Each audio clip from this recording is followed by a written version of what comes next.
Wow. I think I actually think that the highest the Netherlands Greater Rift was around 50. We don't see anyone at first, but the office itself speaks volumes about its inhabitants. Team pictures of the Steelers from the Franco-Harris Terror Broadshore glory years, a framed memorial portrait of Roberto Clement, a local Emmy Award statue, an erasable weather map and mountains of personal junk on the desk, windowsill, and every other available surface. We notice a sleeping figure on a small sofa, buried deep under a pile of clothes and a stolen airline blanket. Gil Hawley, executive producer of the Action News, sticks his head in. Christ, what a pit, Phil. The sleeping figure ruses himself and looks out. It's Phil, the Channel 9 Action News weatherman. Comes down the stairs to It's February the 1st, Phil. You know what tomorrow is? Phil sits up and thinks hard. He's in his mid-30s, smart, rugged looking, perhaps a little too full of himself. Clearly guarding a lot of personality. under fire. Oh no, not again. He jumps up and exits the office with Paulie right behind him. Forget it, I'm not going. Paulie pursues Phil through the office suite of the Channel 9 Action News. From the look of it, a typical big city local news operation. Carter was The able logo on the to wall dial the gate. identifies the station You're trying to as get it clear. WGH Pittsburgh. Come Phil through. ducks into the studio. Paulie follows him in and catches up with him on the weather of the Action News set. Shuts Phil starts putting weather stats up on a chart. Evacuate the gate. Get away from me, I'm working. Colonel O'Neill. So what's the outcome? Taking Gonna fire. get the blizzard? Report. Phil shakes his head and points to the chart which is headed Phil's forecast with a cute caricature of himself Give them some drawn as time. the title. Wicked about No way, SG-1 all that from moisture coming up from the through Gulf the is gate, going to miss Green and take a dump on Harrisburg. Followed by Carter. Good. You're TLC, going up to the Silk, Punxsutawney and They to cover walk the down the groundhog way story straight tomorrow out. morning, and I want you back here in time to do the fire. Jesus, Hammond give me a break. stand by the window. I covered the goddamn Carter groundhog and last O'Neill year sit and by the year each before, other and and you'll Daniel do it next year and the year after too. When I worked in San Diego, I covered the Swallows coming back to Capistrano for 10 years in a row. So essentially, You should have killed we the were guy for me to do ambushed that. on the I way wanted to. back to the gate. Then you should have killed yourself. Carter. I don't want to get We stuck with the almost groundhog didn't for the make rest it of my life. out. It's a cute story. If He you comes delayed out, he looks much around, longer, you he wouldn't wrinkles up have his little nose, was sniffs about around a to little, close the sees eyelids. a shadow, doesn't see a O'Neill. shadow. It's Well, nice, considering people like the it. SGC Many was people talking are now, morons. actually, Just taking do it. fire. What will you Kinda give glad him? you waited on Paulie one looks of across the did studio so. and sees that Rita Hansen enter. A very attractive segment producer in her late 20s. All be I'll dead give you by Rita. now. Carter. Rita, could you come over here for a Well, second? every I've got a time we little go job for through you. the Stargate is Rita is a relatively new risk. to the station, but very competent, I personal, realize humorous, that self-assured, nature, and very but rude. frankly, I'm I'm sure. getting tired of Genuine seeing good princess. people out there. Though Phil is too Never knowing if self-absorbed they're going at to this come point back. to realise. I've had enough. You can't send Rita out in a story I'm like sorry, this. sir. She's what just are a you cub, saying? a pup, still wet behind the ears. Look at her, her ears are I sopping wanted wet. you This all needs a to woodwind be the or a burn first to stitch. know.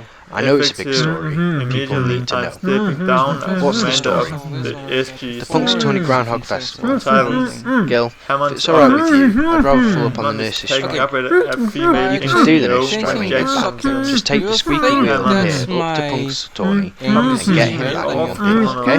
O'Neill. Yeah, okay. Paulie exits, leaving Phil and Rita You alone are in the studio. Hammond, thank She you. knows You Phil can mainly finish by his later. reputation, and it Yeah, isn't good. woman. Yes, Still, sir. she finds him Please. appealing in an odd way. Hammond, Jack, You were know, there this for could my be extremely goodbye interesting. speech?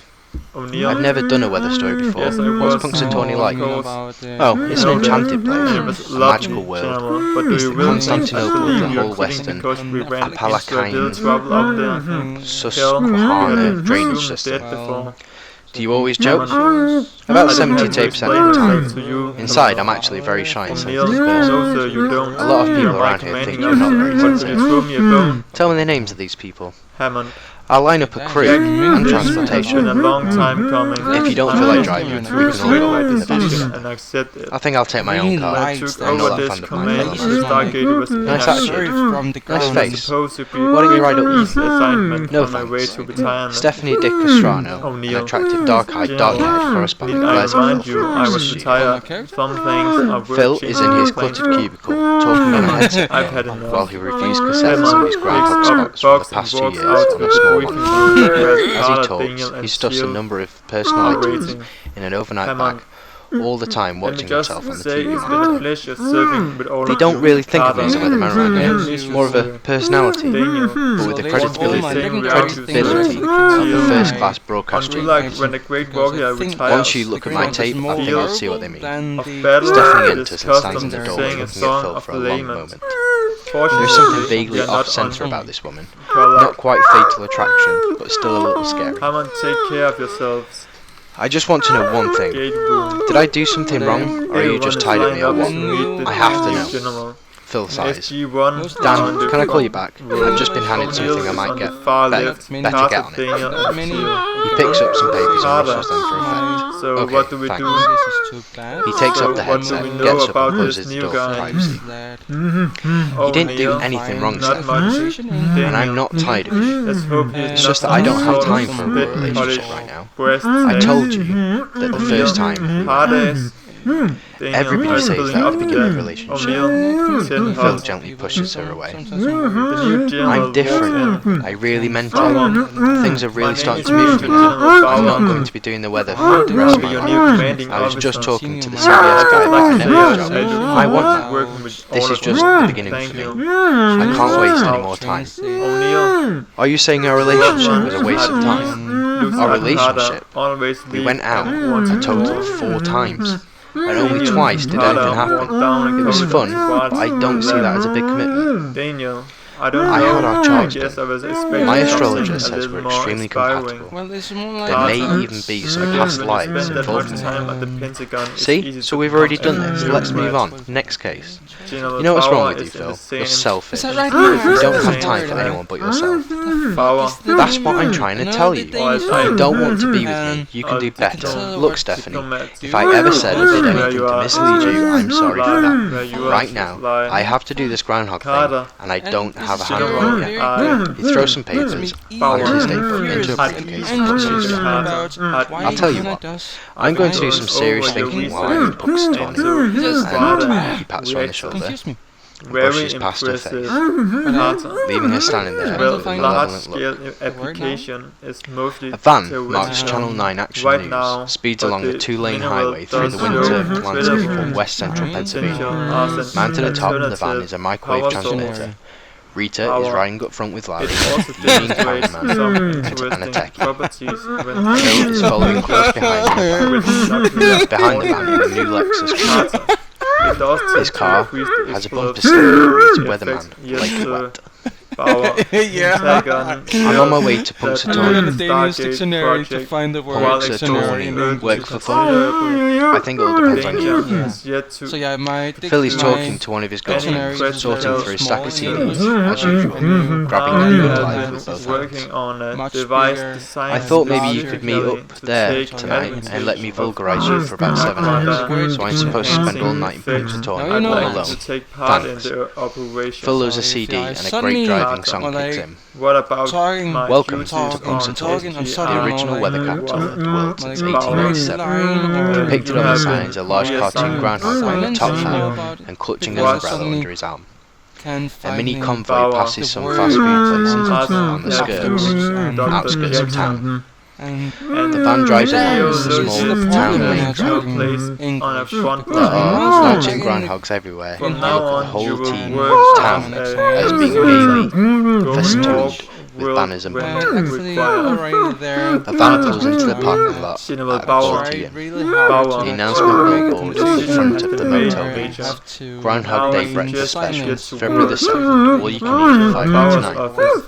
The parking area is already crowded with cars, including a number of the Right vehicles. on The the Lexus pulls in behind the van as everybody gets out. Phil takes one look at the motel and shakes his head. O'Neill. Rita, I can't stay here. Bauer. Rita is already Thank you, helping Larry Captain. unload I've just been equipment. going through your mission Prima reports. donnas. O'Neill, yes sir. It's okay, I'll handle it. She crosses to the Lexus where Bauer, Phil is the trying to make test another call. is on his factory, earphone. although What's in the the problem, future you Phil? might I hate want this to place. I include stayed here 2 bullet years ago, points, and I was summaries. miserable. It's like a minimum security prison. I'm not staying O'Neill, here. bullet You're point staying here. summaries. I'm not. Bauer, No, Larry. is there a problem No. with that? Larry and I O'Neill, don't care. General, I I thought realize the format So I of booked you at the report very nice bed and Dictionary. breakfast on is Cherry Street. vital, Here's the address. important, and She if hands him a you card. would That's like great, that's great. someday we can That's get the mark together of and really talk good about producing, funds and making the marketing, talent but happen. right now I like to discuss Whatever I can the do. things you are Really? dismantling my Will you be team my love without slave? discussion.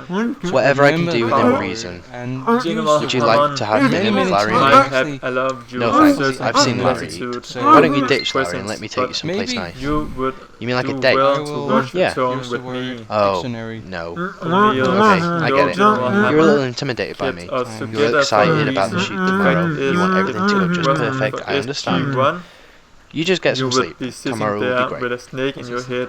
Well, that's something to Instead look of forward your to. head I'll see you in the morning. operates. He drives off, leaving her standing there shaking her head. Bauer. Did he actually call himself the Everyone talent? around here is Larry's following thoughts me. continues.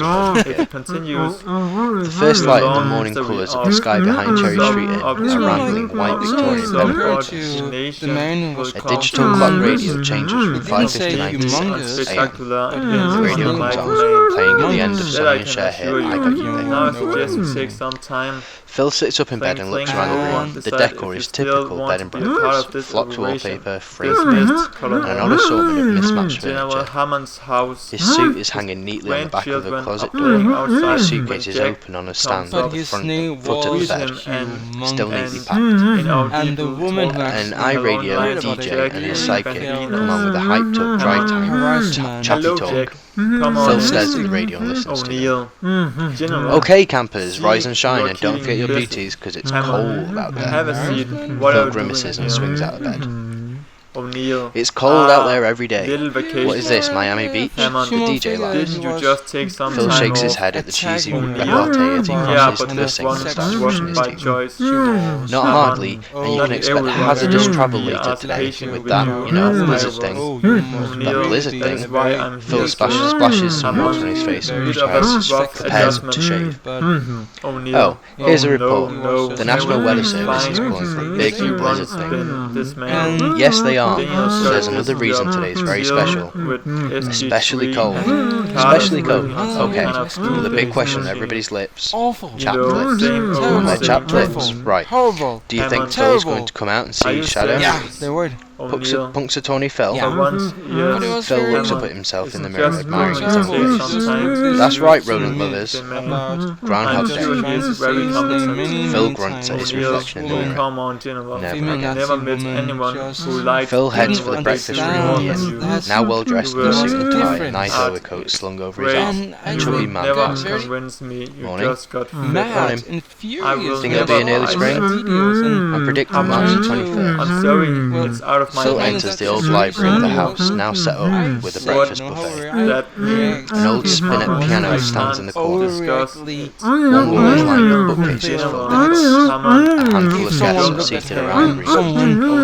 The made matron eye of the house, contact with Mrs. her. Lancaster, It spots was Phil as she more comes like out a the kitchen with a a fresh rape. years laptop. ago, I was Oh. contacted Did by you the sleep well, web Mr. business Connors? of the NID. Like a Romanian orphan, Mrs. Suggested I Lancaster. should become more aggressive Would you like in some my coffee? policies. I don't understand. I don't suppose it'd be They have possible no to get an woman espresso or a justification cappuccino over around here. Nothing without. They wanted me I to don't help really with know. Jane access Forget it. to This'll be off-world fine. technology. So I wonder what the weather's going to be They like for all the expressed my festivities. feelings we shut down their I guess little site it'll be in cold Britain. and overcast. You tell High them today to go in the to low hell. 30s, dropping to the low 20s Of tonight. course, I'm predicting that all of the moisture coming from the Gulf is going to miss us in dust, some locally heavy snow, possibly blizzard conditions, travel advisories in the Harrisburg area, and maybe as far east as Philadelphia. It wasn't the sex or... You want to talk weather? That's the right guy. He heads for the door. Will you be checking out today, Mr. Connors? Unfortunately, yes. Phil exits. But I got the message. Sipping at the steaming coffee, Phil manages to put his colleagues as he descends the front steps of the house and joins the crew of pedestrian traffic on the street.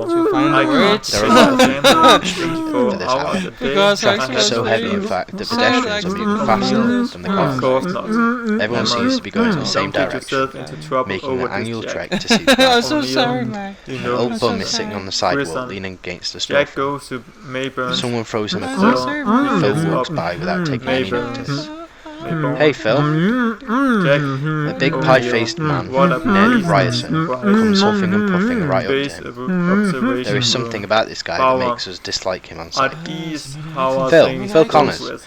I thought that was you. Phil looks at him vaguely.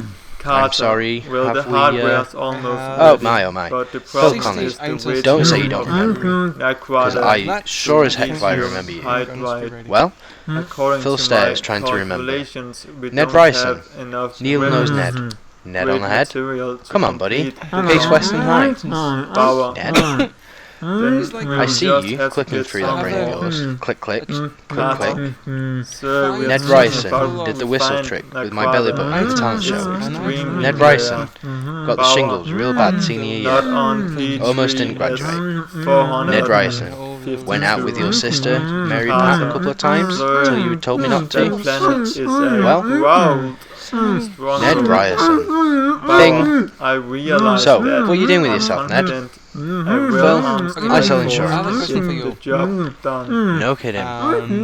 Do you have life insurance, Phil? Because if you do, I bet you could use more. You couldn't. But I got a feeling you don't have any. Am I right?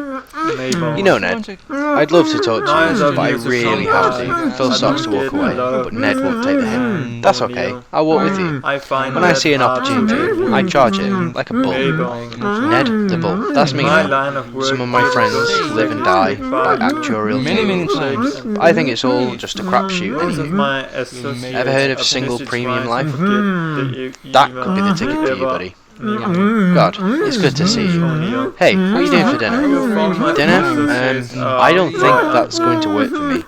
As they continue walking, Phil steps into what looks like a shallow pool and ends up ankle deep in wet slush.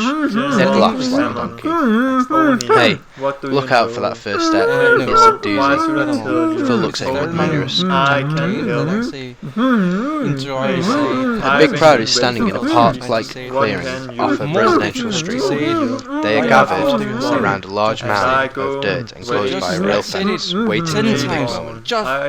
For a cold grey dawn, there is the atmosphere of a festival here.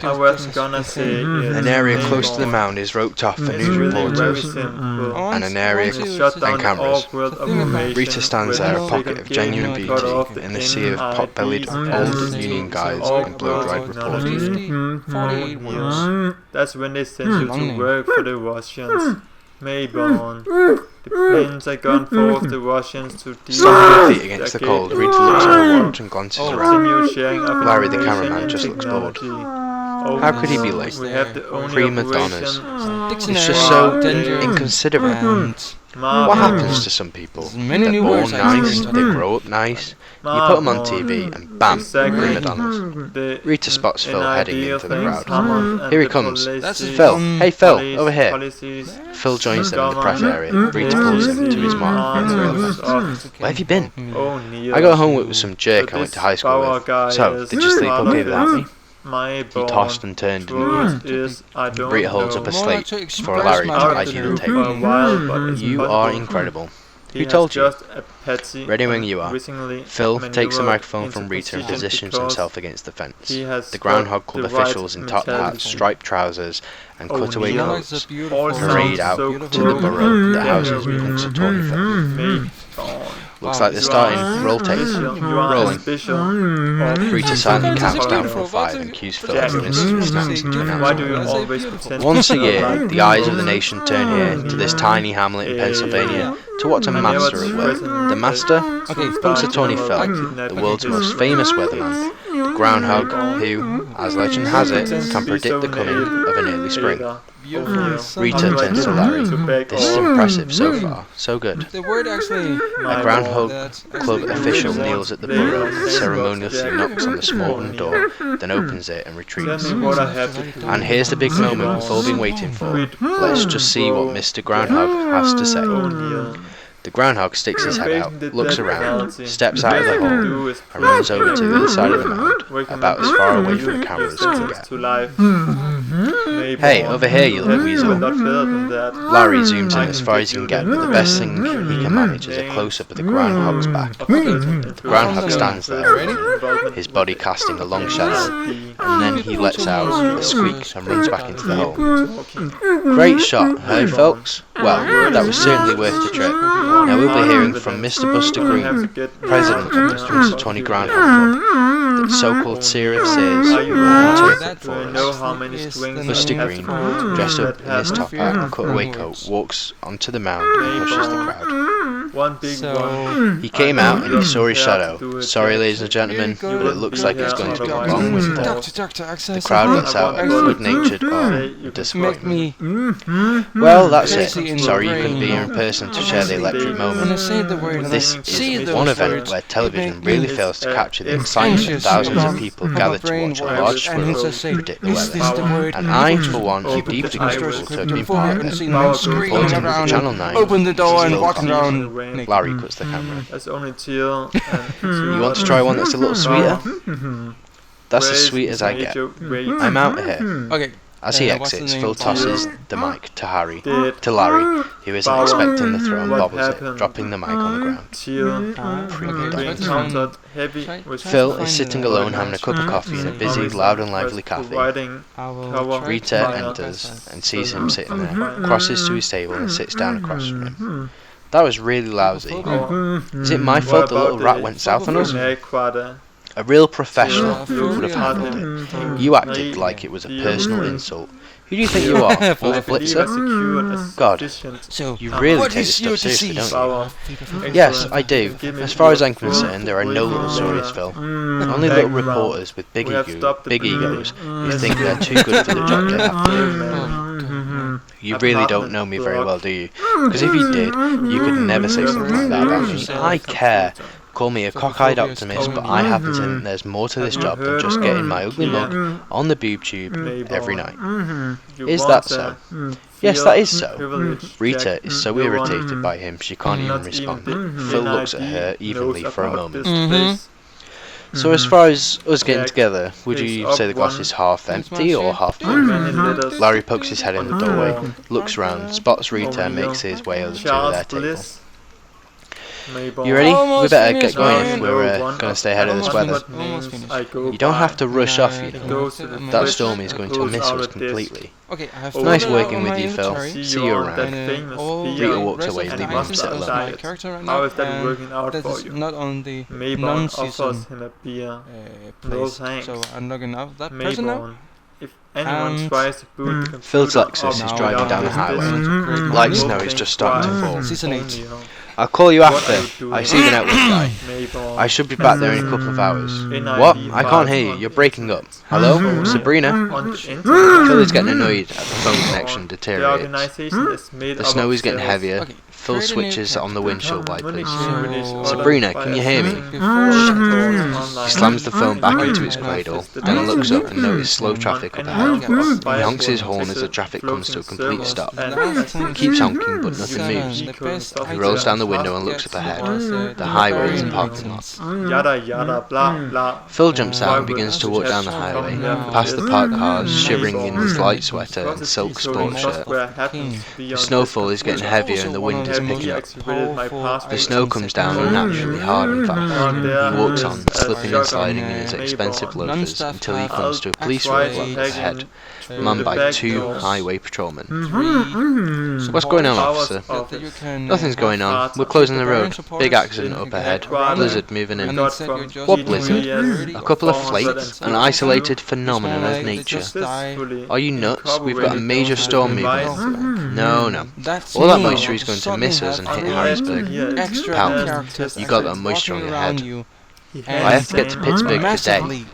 Mister, the only place anybody's going on this road is back to Punxsutawney. Phil glows at him and shivers.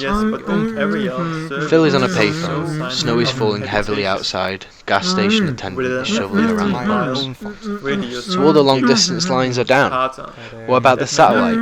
Is it snowing in space? But I have to call Pittsburgh. Isn't there some special line you keep open for emergencies or celebrities? Well, I'm both really. A celebrity in an emergency. Can you patch me through on that line? The door opens and Phil is blasted with frigid Arctic wind and blowing smoke. The gas station attendant enters the tiny office and in trying to squeeze past Phil, accidentally bangs him in the head with his snowshoe.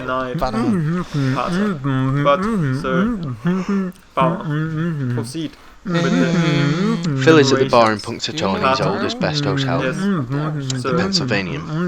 He looks very bored, drinking a beer and successfully hustling an attractive local girl named Nancy. You never saw me on TV? On the news? I don't think so. What part of the news do you do? I'm the White House correspondent from NBC. Oh, I'm so sure. Ask me anything. Okay, how big is the White House?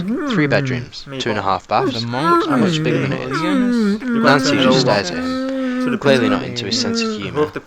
Suddenly, a bride, in full white wedding gown and veil, rushes into the bar, crying and shouting. A gaggle of bridesmaids flutters around her, trying to coax her back to her own wedding. She won't budge. Then the groom, wearing a bad rented tux, comes storming in and tries to drag her back, until the best man restrains him, and the bridesmaids hustle the bride away. Phil watches the whole drama play out, then turns back to Nancy. Only. That wouldn't be very nice. Good start. I'm sure they'll be very happy. So what do you say? Do you want to play doggy obedience school with me? Thanks, I'll pass. She gets up to leave. Sit, stay. He watches her go, then tosses a tip on the bar and exits somewhat unsteadily. The cover reads 101 curses, spells and enchantments you can do at home. A well-manicured feminine hand opens a book to a marked page. Phil enters his room and drunkenly tosses his overcoat, scarf and gloves on the floor. Stephanie DeCastro, Phil's disaffected ex-lover, is sitting cross-legged on the floor with the Book of Curses open in front of her. Her hair is down. She's wearing a caftan with a zodiac print. There are candles everywhere and other vaguely occult decoration touches. Phil's business card is dropped into the dish. Then the tarot card of a hanged man, a chicken bone and a feather are placed on top of it. He stands at the sink, looking at himself in the mirror, flexing his muscles. Reading from the book, Stephanie mutters incantations and a secret language. Then she sprinkles some powder on a plate and a few drops of oil. She makes a few passes over it with her hands, and much to her surprise, the contents of the plate spontaneously combust. As he crosses to the bed, Phil accidentally knocks over the suitcase stand, spilling his clothes out onto the floor. He contemplates picking them up for a moment, decides to leave them there, and flops down on the bed. He lies there looking up at the ceiling until the room starts to spin around. Then he closes his eyes and quickly drops off to sleep, still fully clothed. To complete the spell, Stephanie picks up a broken wristwatch and drops it into the fire. Phil's business card, the hanged man, and the broken watch in the flames. The watch crystal is cracked and the hands are frozen at 5:59. The digital clock radio changes from 5:59 to 6 a.m. The radio comes on, playing the end of the Sonny and Cher hit, I Got You Babe, just as it did the day before. Phil sits up in bed, quickly alert, and looks around everything. Something is wrong. He's wearing pyjamas. His suit is once again hanging neatly on the closet door, and his suitcase is back on its stand at the foot of the bed, again neatly packed. The song ends and the same radio DJ and his sidekick come on with the same manic energy. Phil stares at the radio and listens to them. A look of astonishment comes over his face and they banter. Okay campers, rise and shine and don't forget your booties because it's cold out there today. It's cold out there every day. What is it? It's Miami Beach? The DJ laughs. Phil laughs at exactly the same amount of times, recognising the repartee from the previous morning. Nice going guys, that's yesterday's too. Phil crosses to the sink and gets a towel off the rack, half listening to the radio. Not hardly, expect hazardous travel later today with that, blizzard thing. That blizzard thing. Phil turns on the water and splashes some on his face as if trying to wake himself up, vaguely disturbed by the repetition of the broadcast. Oh, here's a report. The National Weather Service is calling for a big blizzard thing. Yes, they are, but there's another reason today's special. Especially cold. Especially cold, okay, but the big question on everybody's lips, Phil supplies the next line in unison with the radio. Chapped lips. On their chapped lips, right. Do you think Phil's going to come out and see his shadow? Punxsutawney Phil? Some vague doubt causes Phil to go to the window. That's right, rodent lovers. It's Groundhog Day. Phil pulls back the curtains. The street is full of people heading towards Gobbler's Knob, exactly as they did the day before. What the hell? Phil rushes into the corridor, hastily tying his tie, his suit jacket and overcoat over his arm, as he heads for the breakfast tree in the same chubby man past. Morning? Morning. Think it'll be an early spring? Didn't we do this yesterday? I don't know what you mean. Phil grabs him by the front of his shirt and looks deep into his eyes. Don't mess with me, poor child. What day is this? February the 2nd, Groundhog Day. Phil can't see he's telling the truth and relaxes his grip on the poor man. Okay, sorry, I'm having a bad day. Phil walks on, leaving the chubby man baffled and insulted. I'll say. Phil enters the old library of the house and finds everything exactly as it was the day before. Mrs. Lancaster spots Phil as he comes out the kitchen with a fresh pot of coffee. Did you sleep well, Mr. Connors? Did I? I don't know. Would you like some coffee? Yes, thank you. I'm feeling a little strange. I wonder what the weather's going to be like for all the festivities. Did you ever have deja vu, Mrs. Lancaster? Is that the Italian dessert with the brandy and the chocolate mousse? No, that's spaghetti. Never mind. He heads for the door, still in a daze.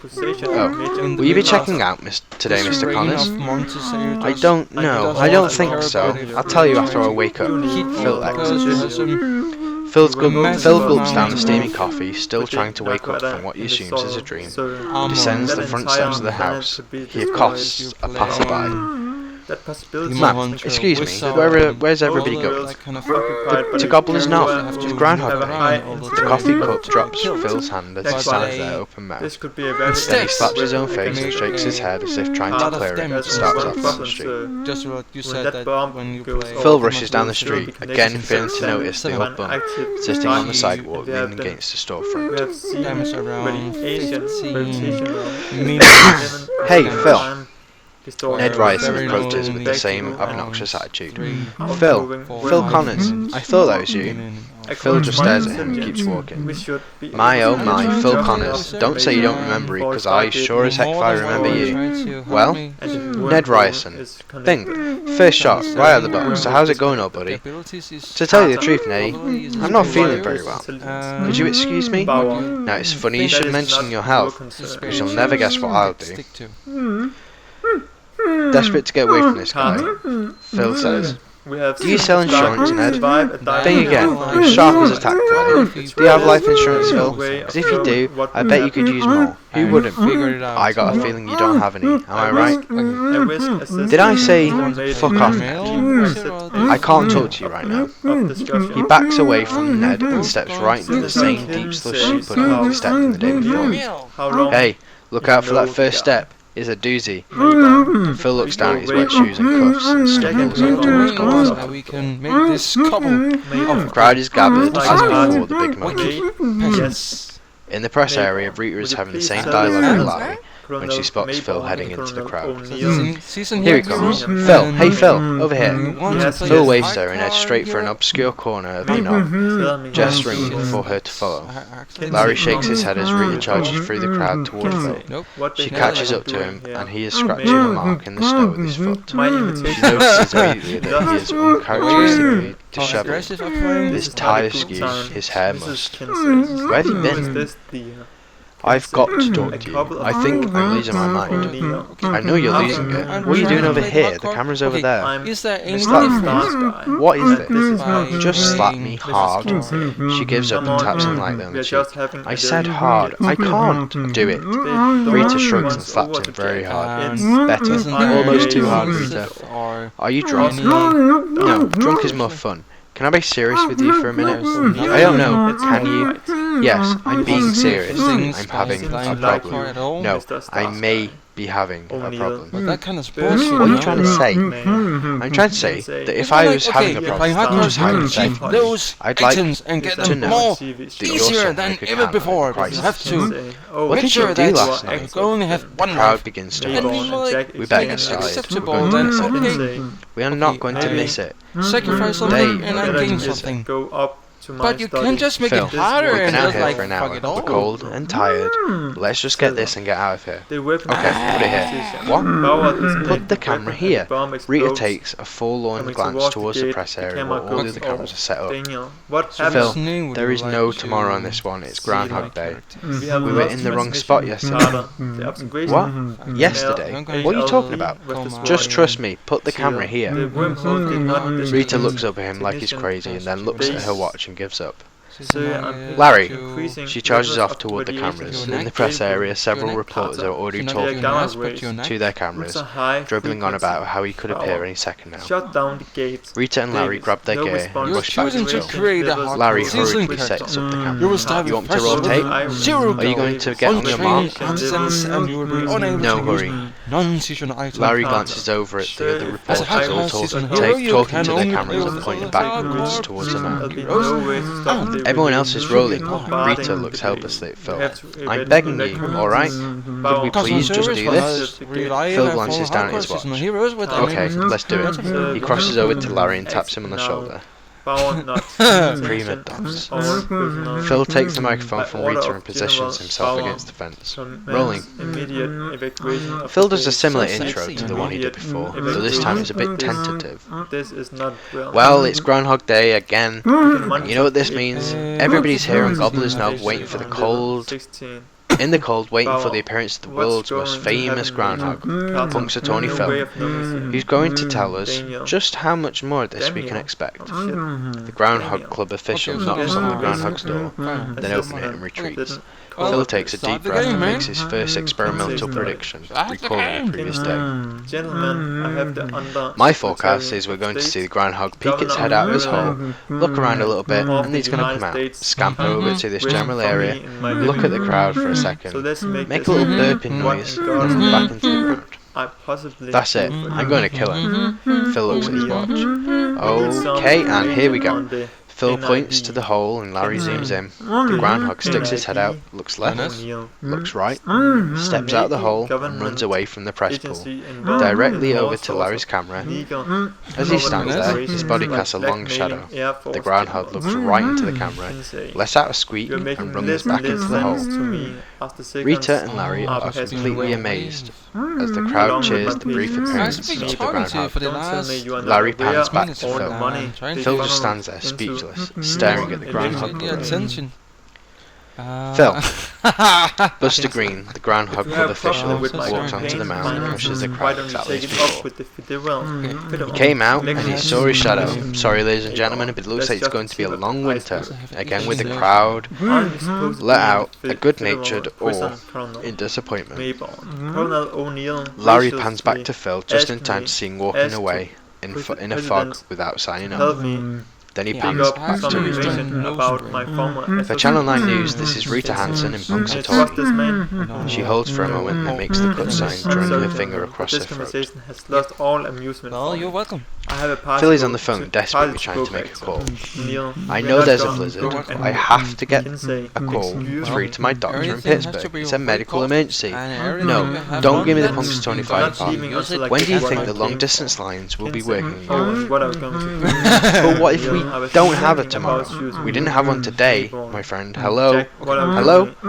He hangs up and shakes his head, which is now really starting to ache. He then pops a handful of Tylenol, lies down and pulls the covers up from his head. A moment later he sits up, takes a pencil from the nightstand, breaks it in half and puts the pieces back on the nightstand. He lies back down and retreats back under the covers. The digital alarm clock changes from 5:59 to 6 a.m. The radio comes on, playing the end of Sonny and Cher hit I Got You Babe, just as it did the day before. Phil sits up in bed, fearing the worst, and looks at the nightstand. The pencil is whole again. Completely stunned by the phenomenon, he jumps out of bed and starts dressing hurriedly as the morning DJs begin their now familiar rap. Okay, campers, rise and shine, and don't forget your booties, because it's cold out there today. It's cold out there every day. What is this, Miami Beach? Phil rushes out the room. Phil hurries towards the bed and breakfast, carrying 2 gallon buckets of paint and a couple of big bags from a hardware store. Phil enters and passes Mrs. Lancaster in the breakfast room, painting something, Mr. Connors? I'm conducting an experiment. Phil enters and dumps the bags on the bed. Out for a couple of big paintbrushes, a small sledgehammer, a handsaw, a crowbar, plastic goggles, an assortment of other tools. He puts on the goggles, grabs a hammer, and some nails and starts nailing the door shut. To get it right I hope you realize Mrs. Lancaster and several other guests are gathered in the hall outside Phil's room, listening at the door and looking very worried. Loud music is playing inside the room. From inside the room, they hear the sound of loud hammering, wood splintering, and glass breaking. Phil has demolished just about all the furniture and woodwork in the room. He rips off the last of the wooden mouldings with the crowbar and crosses to the mirror over the demolished sink. Phil stands there, staring at his image in the mirror, trying to figure out what's happening to him. He starts breathing heavier, as if gathering courage. Then, just when we think he's going to cut off his ear, he raises an electric barber clipper, shaves a bold stripe up the middle of his head. He studies his new look for a moment, then smashes the mirror with a sledgehammer. Then he opens the cans of paint, dips the 2 big brushes into the cans, and starts slapping bright red paint onto the walls, madly, feverishly, splashing himself and everything else in the room with it. As a final touch, he grabs the bed pillows and rips them open, then shakes them all around the room, creating a storm of feathers. Finally, Phil falls exhausted onto the bed. From outside, we can hear outraged hotel employees pounding on the door. We pan over to a clock radio, the only undamaged object in the room. Feathers drift down past the face of the clock, which reads 5:59. Time changes to 6. The radio clicks and I Got You Babe starts playing as we pan back to Phil sleeping on his bed. He opens his eyes, jumps out of bed and looks around. No paint, no feathers, no damage. Everything is as clean and tidy as the day he checked in. He races over to the unbroken mirror and looks at himself. His hair is completely restored, as if it had never been shaved. The song ends and the DJs come on. Phil says every word right along with them, shocked into a state of complete wonderment. Okay, campers, rise and shine, and don't forget your beaches because it's cold out there today. It's cold out there every day. What is this, Miami Beach? The DJ laughs. Phil laughs insanely along with them. Phil is wrapping up another Groundhog report, trying to be completely professional despite the circumstances. So, according to Mr. Groundhog, I guess we can expect 6 more weeks of winter. It's not very scientific, but it sure is fun. Hey, wait a second. If he's right, I could be out of a job. For Channel 9 News, this is Phil Connors in Punxsutawney. He holds until Larry stops tape, then approaches Rita. How was that? It was good. A little smarmy from my taste, but I guess that's what these are. Could I talk to you about a matter that is not work related? You never talk about work. Do you know what I did last night? Do I want to know? I destroyed my hotel room. That just came out. You what? This is not some kind of rock and roll talk. We don't have the budget for that. No, it's okay. This morning it was alright again. That's what I have to talk to you about. Phil, what are you doing? Which explains how you got addicted. In order to expose, that means that Phil and Rita cross the street and walk past a crowd of concerned citizens gathered around what looks like a car accident. As an ambulance arrives, Phil and Rita enter the cozy looking dining room corner.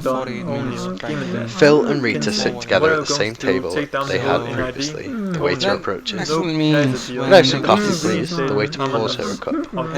I'll be back to take your order. Thanks. Okay, so tell me, how do you know where to put the camera? Because I've done it before. I know, but the groundhog doesn't do exactly the same thing every year, does he? So that's I'm not talking about last year, I'm talking about today. I lived it before. You're having deja vu. Big time. Rita, I know it's nuts, but I keep reliving the same day over and over. Groundhog Day. Today. This is the third time. I'm waiting for the punchline. No, really. It's like today never happened. I shaved my head last night. Today it's all grown back. I could have probably cut off my limbs one by one and pop, they grow back, just like a starfish. I probably don't even have to floss. I'm racking my brain, but I can't even begin to imagine why you'd make something up like this. Because I'm not making it up, I'm asking you for help. Rita looks at him for a long moment. Okay, I'll bite. What do you want me to do? The truth? I'd like you to spend the next 24 hours with me, and don't leave my side for a second. I see. You know, Phil, you can charm all the little PAs at the station, all the secretaries, and even some of the weekend anchors, but not me. Not in 1,000 years. Wait a second. Not if I was dying and your breath was the only cure. Not if having a child was the only way to preserve the human race. Just get it out of your head, because it's not going to happen. So much for the truth. Larry pokes his head in the doorway, looks around, spots Rita and makes his way over to their table. You ready? We better get going if we're going to stay ahead of the weather. Yeah, I'm ready, Larry. Good luck, Phil. X-rays of Phil's skull are slapped up onto a light box. But Phil is having his head examined by a neurologist. No spots, no tumours, no lesions, no clots, no aneurysm. Everything looks fine and dandy to me, Mr. Connors. Have you considered psychiatric help? Punxsutawney's only psychologist is a marriage and family counsellor at the local Lutheran church. His appearance and manner indicate he may have some serious problems of his own. That's kind of unusual problem, Mr. Connors. Most of my work is with couples and families. Phil is lying on a couch, his head is on the Yes, but if you're still a psychologist, you must have had some course at school to cover this kind of thing. Sort of, I guess. Abnormal psychology. So based on that, what would you say? I'd say that maybe you're, I don't know, a little delusional. You're saying this thing to me. While I was gone, O'Neill. You'll have to ask Carter about that once. It's not really happening. Forward to the deep. Then how do I know this conversation is real? I guess you don't. Don't forget about me paying you. A discreet little alarm sounds. I'm afraid that's all we have time for, Mr. Connors. Wait, are you saying I'm crazy? Not necessarily. If it concerns you, we should schedule our next session as soon as possible. How's tomorrow for you? Phil glowers at him. Sexy, so A scientist in a white lab coat is holding up the model. Phil looks on with interest. Not in jail, if that is what you Now, think. if the moon exerts a gravitational pull strong enough to cause the tides, then it may be theoretically possible for a black hole or a singularity of sufficient magnitude to actually bend time enough to cause it to fold back on itself. You think that's a realistic possibility? Paper airplanes sailed past his head, accompanied by a noisy outburst of juvenile laughter. We pulled back.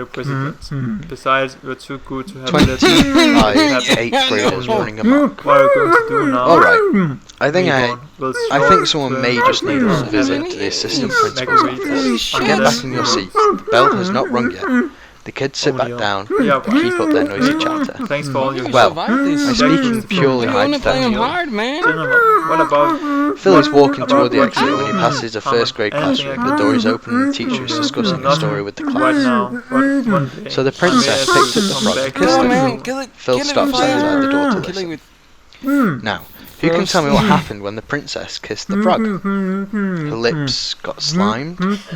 The whole class erupted in children's shrieks. Mental high five. Okay, come on now. What happened when she kissed the frog? We did it. The princess kissed the frog and the spell got broke and he turned into a handsome prince and they got married and lived happily ever after. That's right. Phil is leaning against the wall listening. There is something very arresting about the fairy tale. Finally, he just shakes his head and exits. Phil is at a bar getting drunk with two local blue-collar workers, Gus and Phil. Gus, what would you do if there was no tomorrow? I mean, like, if the world was going to end? No, I mean, like, if it was never going to end, like, every day was the same and you were stuck here and you couldn't get out and nothing you did mattered. You're right, every day is the same. I can't get out of here and nothing I do matters. No, he's asking you a question, you idiot. What's the question? What if nothing mattered? Yep. I know what I'd do. I'd just spend all my time driving fast, getting loaded and getting laid. That's it. That's it. It doesn't get any better than this, does it? Good friends, good conversation, and a good quality brew. Drink up, boys. They salute each other and drink. Phil, Gus, Ralph approach Ralph's big black, old Buick convertible parked outside the bar. They're even drunker than they were before.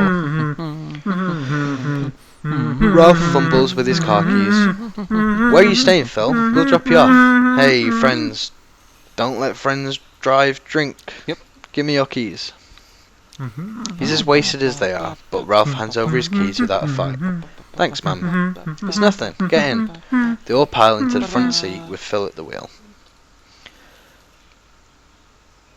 Ralph and Gus give him the thumbs up and start digging around in the seat cracks for the seatbelts.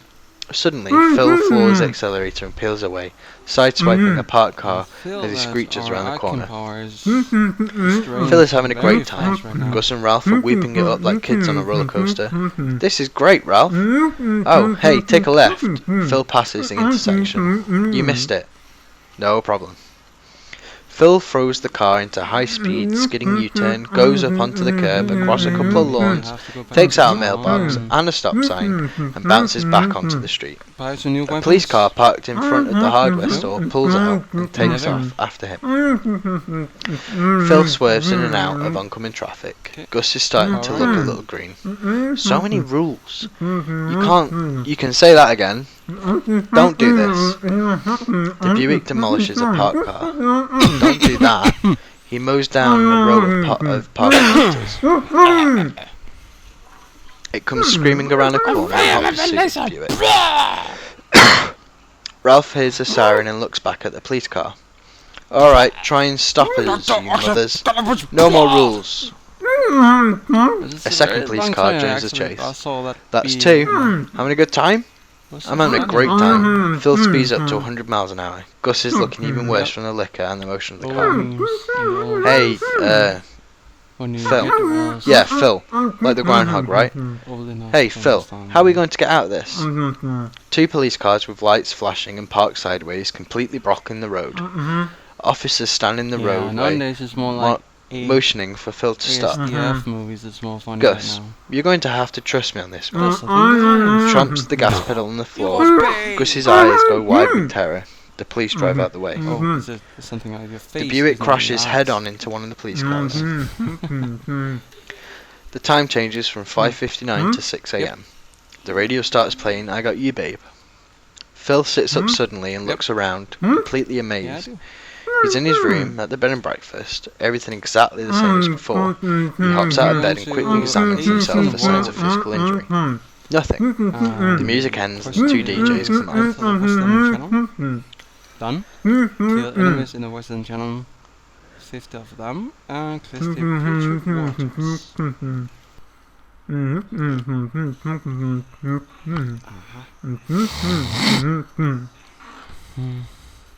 Thank you.